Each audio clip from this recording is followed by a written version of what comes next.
Many thanks for staying tuned. It's still the conversation here on Lagos Television. Now, what started as an allegation from the Senate in the U.S.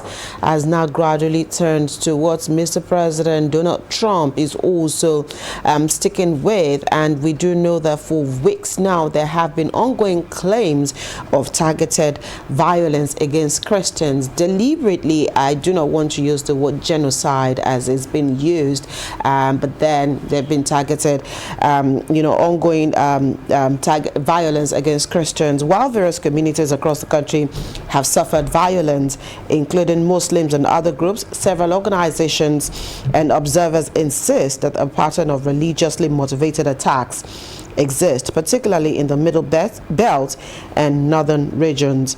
On the program today, we'd like to take a look at the claims of these targeted violence against Christians and, of course, against Nigerians in general, if you'd like to put it that way. And joining the conversation this morning is a public and international affairs analyst, Laide Akowo. Thank you for being here on the program today. My pleasure.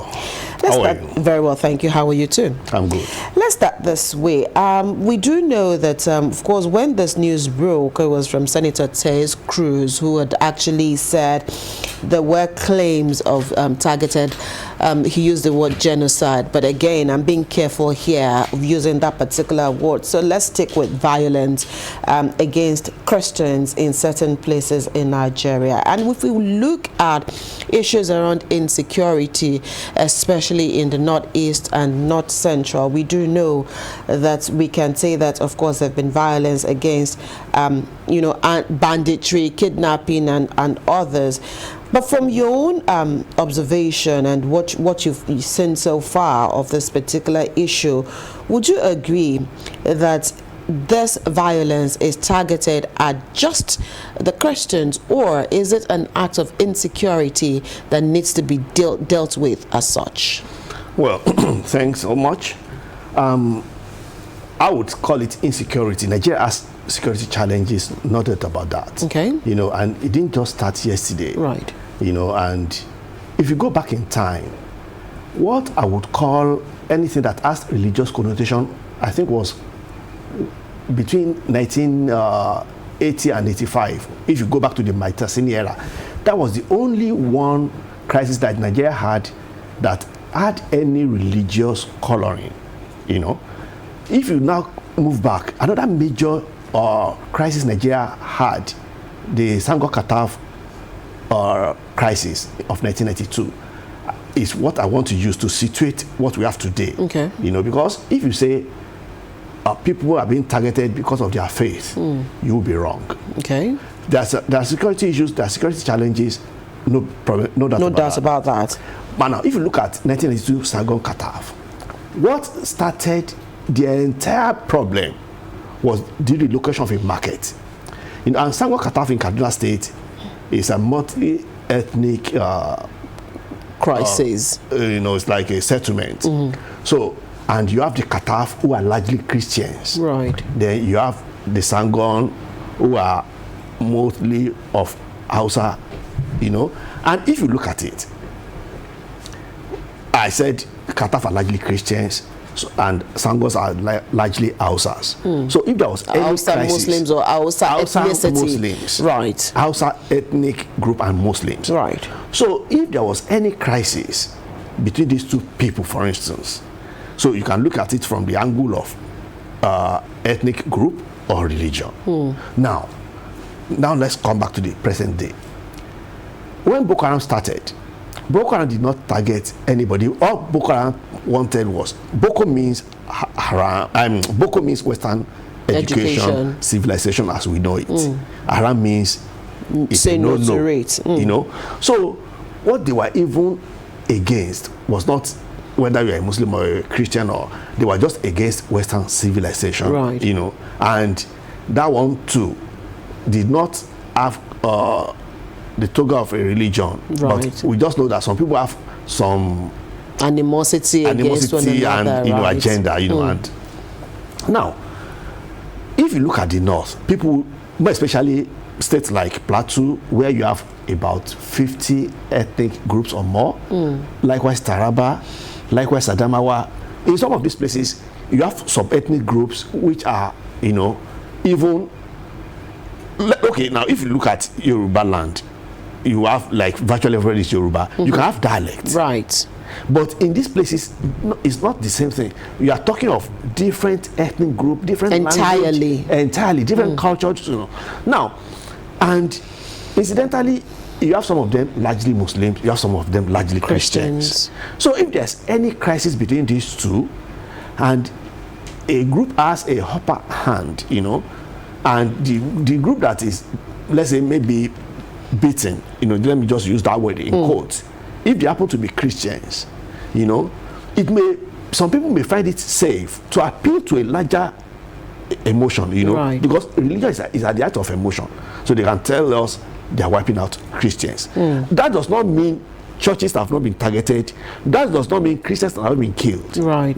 But then Muslims have been targeted, mosques have been bombed. Right. But especially if you discuss Plateau, Taraba, Adamawa, more of the problem is rather ethnic, or maybe some scarce resources that everybody is fighting for. Right. When people talk about the North, I always tell them that unless you live within a community in the North, you may not know what is actually the cause. But we can always have this general belief that, okay, it is Boko Haram, it is bandit. There are many factors that can come into place. Right. Now, if you look at states which are very close to Lake Chad Basin, for instance, this is like their own oil, the Lake Chad. That's, everybody knows the North is kind of an arid, dry region. So Lake Chad Basin, for instance, is where majority of people do their farming, do their take their cattle to, and then do fishing and everything. Now this lake is drying up, which means resources is reducing. So there are far many factors, but at times, maybe for political reasons, or maybe like I said earlier, to appeal to larger emotions, we can say, okay, it is religion. At times it's just purely ethnic, right? Rather than say it is religious. Right. So I mean, from you've laid a fantastic angle to have started this conversation on, and then you've also talked about that the facts that rather than label these things as religious issues, largely they are ethnic issues and community-based issues, and there is really no target, or there is no clear-cut issues that Christians are the target or Muslims are the target. Here, what we should be more concerned about is that communities, land masses are being targeted here, and anybody could have fallen prey to any of these issues. Right. So again, we've also had issues around the farmers and the headers. That also is a conflict that we're also still trying to deal with, because earlier you alluded to the fact that you agree that Nigeria is facing security challenges, and we need to look at it that way. Let's look at how government has been responding, especially since Bola Ahmed Tinubu took over in the last 2 years. Do you think the response of government to issues around banditry, kidnapping, clashes, insecurity generally has helped the international community to believe that indeed government is on top of the situation? Now, the kind of insecurity we have today has some external factors to it. Okay. External influences. And if we go by what was revealed on the Senate floor in the US, like sometimes like last year about USAID funding Boko Haram, and then if we relate to what some people, resident villagers have said, that when all these problem was at its height, there are times they saw helicopters overnight, flown by white people, but the white people, they cannot say from which country, but they have seen people who are definitely not Nigerians, not black, and they drop ammunition, they drop weapons, they drop money and stuff like that. And some of these bandits have been caught with dollars and some foreign currencies. So that tells you that there is an external factor to it. Now, part of what Bola Tinubu government has done, it's like when terrorism is ongoing, what most government first attempt to do is cut their source of funds, you know. And I think the NSA, in person of Nuhu Ribadu, is doing a lot on that, you know. Everybody was aware some 2 years back when some people were caught in Dubai, right. You know, they operate as radiation operators in Nigeria, but what they actually do is they raise funds. And, you know, transit to the insurgents. So government is doing that much, and government does its best to equip our security personnel. Okay. So, and we read it in the news, we hear it on radio, on TV all the time. Right. But what the government needs to do more, the government needs to engage the community leaders. Right. You know, like I said, where it is community issues, the leaders, not just the Bali of the village, the monarch or whoever. I'm talking of who is who from each community. Okay. Because some of these leaders could live in Lagos and maybe it's from one village in the north. And whatever it tells his people, because he has the money, he has the influence, is their hero. Okay. Whatever it tells his people, his people will do. Yeah. And many people, now let me draw this analogy. On my way here, on the other side of the road or across here is a plant of a giant beverage maker. You know, so let's now situate LTV as a community and that beverage company as another community. And let's assume there's a resource here, maybe a stream. Okay. And that stream falls here, and it's that stream that both communities use. But now let's assume also that history favors that beverage plant as having existed before LTV. So now, if there's not a crisis over that kind of, because something as little as a stream can be a resource that people will kill one another, communities will fight over. Now, so if history favors that beverage plant as having existed before LTV here, so they want on to history that before you ever came, we have used that stream. It has been our source of livelihood. We have fished there. We have, you know, done our farming alongside the bank of it. We have, but incidentally, it is located here. So you say, okay, it's with us here. We can control it. You know, so that kind of a thing can create a problem that when it gets to the larger world, you will know it was something that they can resolve. As you know, something that's simple that they should be able to resolve. But people behind it, especially if you have mischief makers among the people who are maybe their leaders, their opinion leaders this time, you know, because some people, the fight they engage in, they don't know the root of it. They just hear hearsay and stories and stuff like that, and they continue, you know, with it. Let's go to Donald Trump now, the U.S. president, of course, who made the statement last week and we're asking for the U.S. military to prepare for action to invade Nigeria, in his words, to tackle Islamist militant groups accusing the government of failing to protect Christians. Now, I have two questions here, but let's start this way. From a president of a country to another country, you have, let's assume he even has intel, like they've claimed that they have numbers, they have, they can back up the claims that Christians were being persecuted in Nigeria. And so if you have such an intel, is putting your military on putting your military on their toes to invade another country the next thing, where is the diplomatic tie here? Where's the diplomatic intelligence here? If you hear something, what happens to the president of the next country? Is war the first thing that Donald Trump should have called for? Or invasion, rather, not war, invasion. Anyway, even before diplomatic or whatever, Nigeria is a sovereign country. Right. So, and Nigeria has its government elected by our people in place. So, and United Nations Charter does not permit, once Nigeria has not invited any external influence, any external power to intervene in its internal crisis. We can say, okay, you are going to use sanctions, but invasion, that invasion is like out of the way. And when I read things on social media, even if it's video these days, I'm very, very careful, because if you look at it, Trump has enough of his own problems as we speak.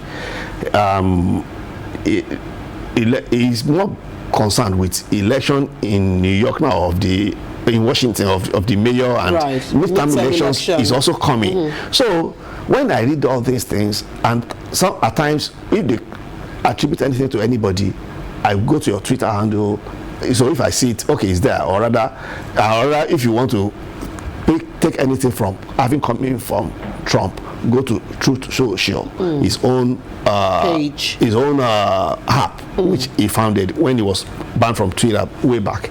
Now, having said all that, because why I have to say all this is, I've seen videos, and you know it is AI. Yeah.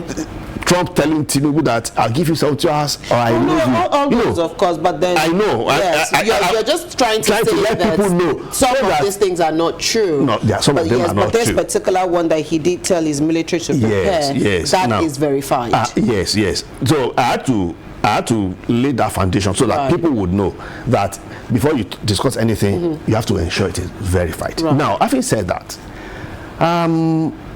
Trump, I don't think he will do that. You don't think he will I don't think he will do that. Why don't you think he will do that? Trump, everybody knows, can throw his weight around, can do that. I don't think he will do that. He has to respect the sovereignty of Nigeria. But then, let's now put that aside. If he needs to do it, let's now answer the question, why? Now, the why is more than what many people think, that it is religion. No, the why is more than that. It's not as if he wants to come and save Christians or anything. If Trump truly wants to come to Nigeria, like invade, as he has put it, it's more than that. Because he's threatening to invade Venezuela too. Venezuela is like 95% Christians, if not 100%. So why does he want to invade Venezuela? He's accusing their leadership of aiding drug cartels. But Venezuelans are telling the world that, look, you want to come for our oil, you want to come for our resources. So in that case, I'm glad you went there. And so in that case, if we look at the facts that the U.S. president is also threatening Venezuela, just like he's saying that there might be need to have a military action in Nigeria, is there something that is inviting on the Nigerian soil that the president might also I will come to that. I will come to that. If you put it in perspectives, many Nigerians don't know how big Nigeria is. Not in terms of population or land mass. Okay. Not even land mass. Economically? In terms of impact and influence. Now,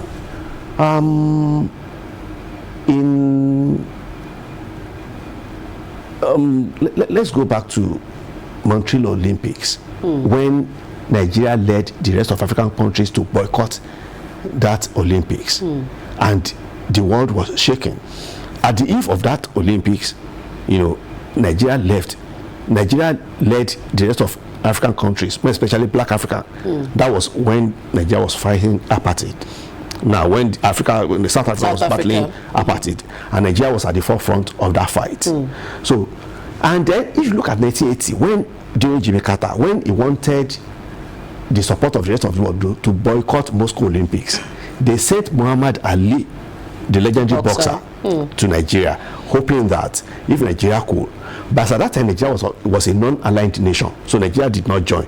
And you see that the few African countries that joined were largely francophone, so they were influenced by France. Why did they have to go to all this? Is now, if you look at President Tinubu since he has been in office, he has romanced the BRICS bloc more, and the BRICS bloc, which was started by Brazil, Russia, India, China, and South Africa, is they are trying to be a power bloc like the G7, the G20, and the rest of them, and they want to erode the influence of America over the world economy. And even Saudi Arabia too is not part of it. So Nigeria now is going that way as well.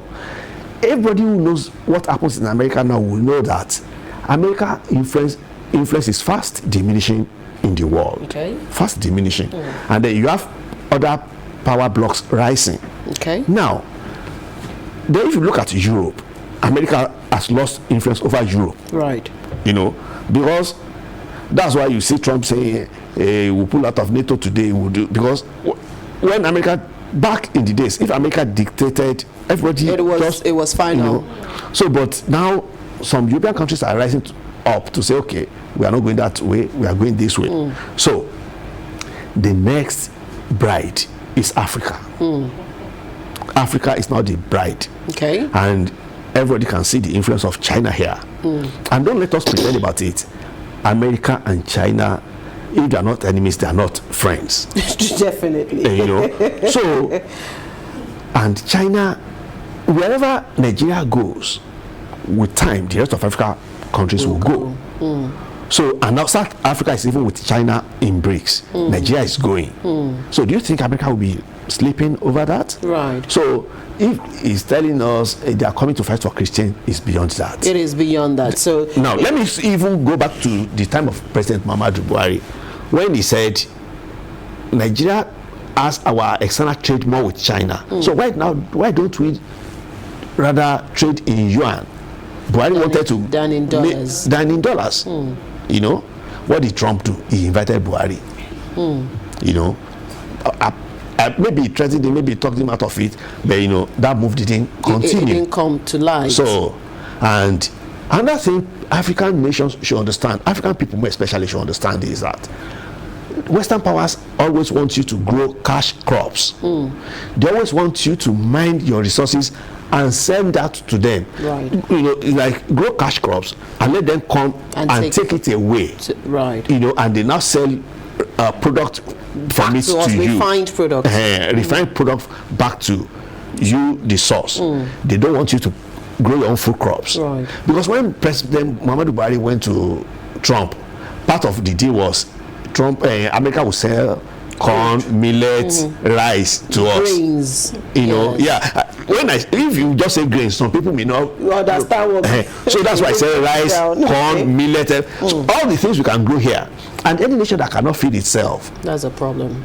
That's a problem. Right. So America doesn't want us to feed ourselves. They want us to grow cash crop, coffee. They will always encourage you to grow timber so that you export it to them. They now made furniture, and you know. You bring so it back here to sell. all that is coming to save Christian.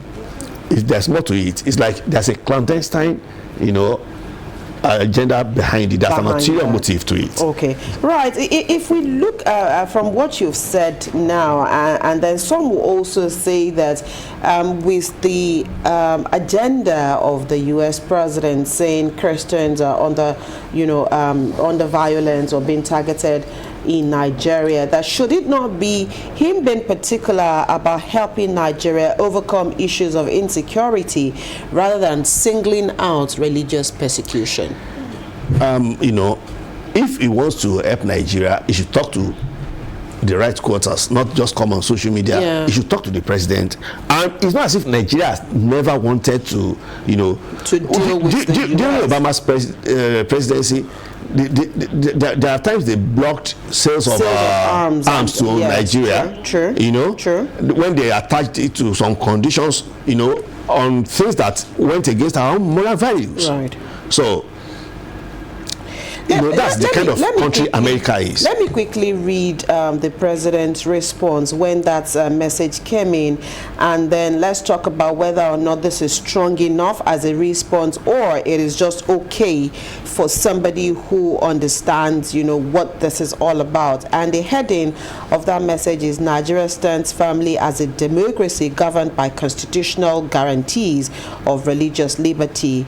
And the president in this very, how many lines? I think just about 5 lines, said the characterization of Nigeria as religiously intolerant does not reflect our national reality, nor does it take the consideration the consistent and sincere efforts of the government to safeguard freedom of religion and beliefs for all Nigerians. Religious freedom and tolerance have been core tenets of our collective identity and shall always remain so. Nigeria opposes religious persecution and does not encourage it. Nigeria is a country with constitutional guarantees to protect citizens of all faiths. Our administration is committed to working with the United States government and the international community to deepen deepen understanding and cooperation on protection of communities of all faith. This response, in your own understanding, is it okay enough for the President of the United States and all others who might think that Nigeria is not defending her territory as she should? Well, the message is clear and strong enough, in my own view. Okay. So it's okay. But what I expect the Nigerian government to do now is to walk the talk. Okay. And walk the talk in the sense that call all preachers of whichever religion to order, so that you don't talk as if you sit by the right hand side of God on Judgment Day, because you see some people, they will talk as if they are God's PA when preaching, from either of the religions, right? And even or even some denominations. So government should now look at Rwanda. You cannot just go on here and say any nonsense in the name of religion. Is that also not some also see that as a breach? At times, people need to, be, put in place. Because some people, if you let them, they will grow wings, especially these days of social media. Right. Some people, they when they grow wings, and so government should make sure that as a preacher, as a religious leader, don't step beyond your limits. Okay. If, for instance, if I belong to a religion, my religion has enough to tell me in how to live my life. So leave the person in religion be to his own religion. Okay. So no condemnation. So no condemnation. To practice their faith the way they understand it. So that's walking the talk. Okay. If you have right and I have right, my right stops where I want to encroach on your own rights. Okay. So that is number one. Then number two is the Sharia law issue. I remember when Obasanjo was president and this Sharia law started. I think I was at a forum where I talked about it, and some people were like, Muslims won't be comfortable. I said, well, did you even ask whether I'm a Muslim or not? Did you ever ask? So you don't just, because Sharia has always been here with us, but customary application, marriage, stuff like that.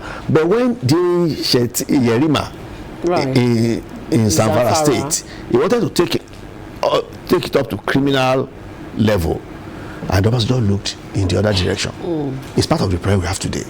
He should have put his foot down as president. Nigeria does not have two constitutions. I remember a boy in Gombe, they cut off his two arms because of chicken. Because he stole phone or something like that. And would you tell me, if he had been a son or a child of somebody high up there, would they do that to him? Now you have cut off his two arms, even when God himself tells us that if you ask for forgiveness, is eager to forgive and even bless you. So as human beings, we can be mischievous, in a way. So that's what I want the president to do. Call everybody to order. Right. Nigeria has one constitution, so Sharia can apply maybe in marriages and stuff like that. Okay. But not on a larger scale. On a criminal level, because when people are politicians, when people are in offices, and they accuse them of stealing money or anything, none of them will subject themselves to Sharia court. All right. They want to go to the regular court where they will have lawyers and. Let's look at one or two lessons again we can learn from this particular situation. We know that as much as Donald Trump has said there could be a military action on Nigeria, they've also designated Nigeria as a country of particular concern, and if you look at issues around that, it means that of course a country of particular concern is a designation by the Secretary of State of a nation engaged in severe violation of religious freedom.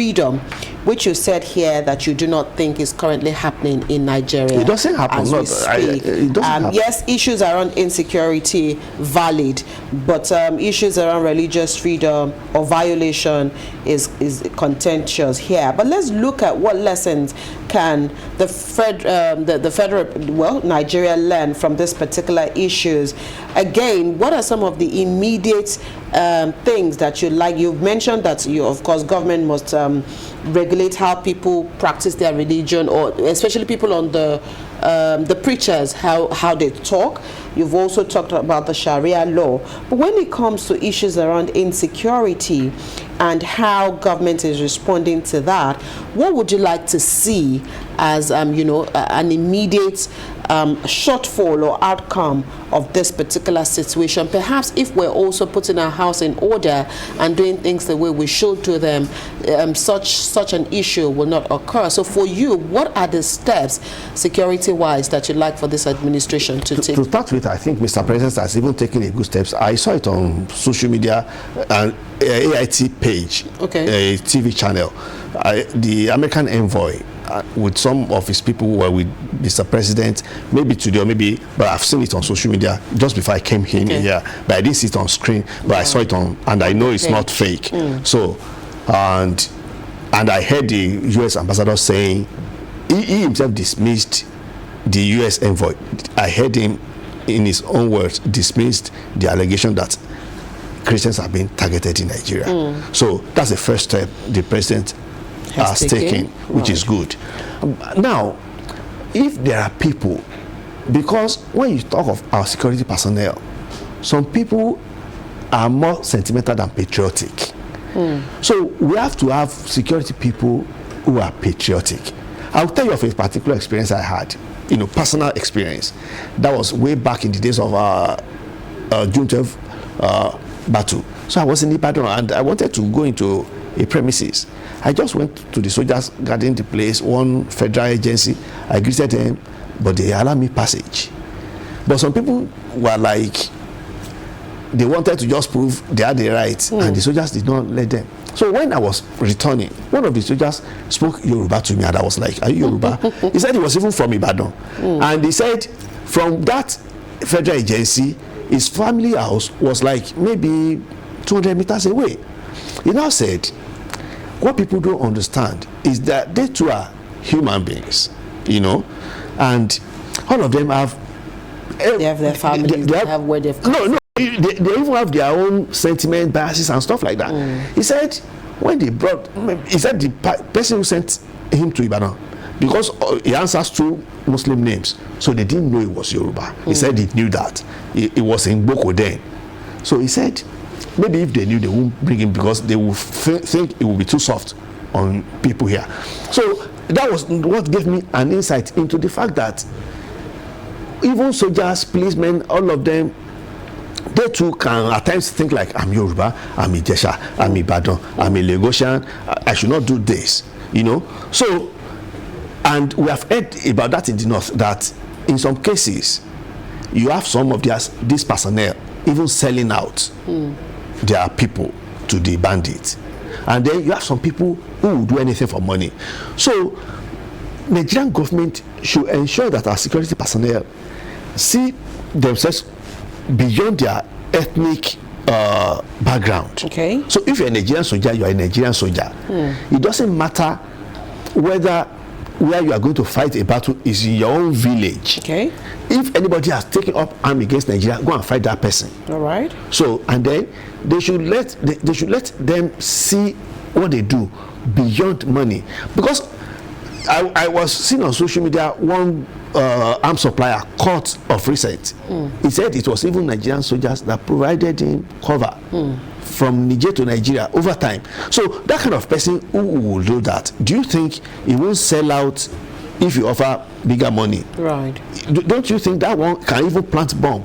So welfare of the security officials. Apart from welfare, it would be unfair to say only welfare. Okay. They need to, it's like you need to sensitize them well enough to know that it's a choice. If you have chosen to be a Nigerian soldier, be a Nigerian soldier. Okay, you cannot compromise. Don't compromise on the basis of money, ethnicity, because we have some of these problems with some of our security personnel. Okay. So that's one thing government should do. Government should ensure that a Nigerian soldier sees Nigeria first. Right.